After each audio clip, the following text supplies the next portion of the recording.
Hello mga mamshi! Welcome again sa aking video. Hope na magustuhan nyo ngayon ang aking video dahil ito po ay isi-share ko sa inyo ang aking bagong business for today. Ito po ang aking business ay ang Wi-Fi Vendo. Nahikayat lang po ako nito ng aking kapatid kasi nga, syempre, galing lang akong abroad and then wala akong business na may isip. So ito nga yun at nabili ko sa kanya. Ito ngayon ang aking mga nakolekta. How many days lang or weeks, ito na po ang nakuha kong pera.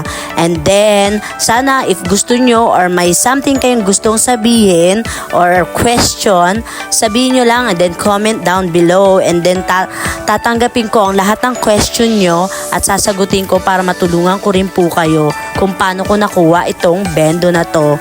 So, ito po ay makakatulong sa atin for everyday life.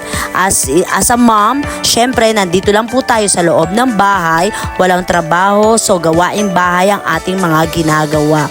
So, sana matulungan ko kayo, mga mamshi. Please keep watching and then isi-share ko po sa inyo kung paano. 1 week and a half, ang nakolekta ko pong money ay 160 and then after that, 160 uli. So, syempre, ang kailangan lang po natin para magkaganto tayo ay Wi-Fi. Yun yung unang-unang dapat meron tayo. Wi-Fi and then, of course, bibili tayo ng Wi-Fi Vendo. Okay, mga mamshi, ito lang po. And then, have a nice day and a good health day. Thank you for watching. Next time again. Bye-bye and God bless.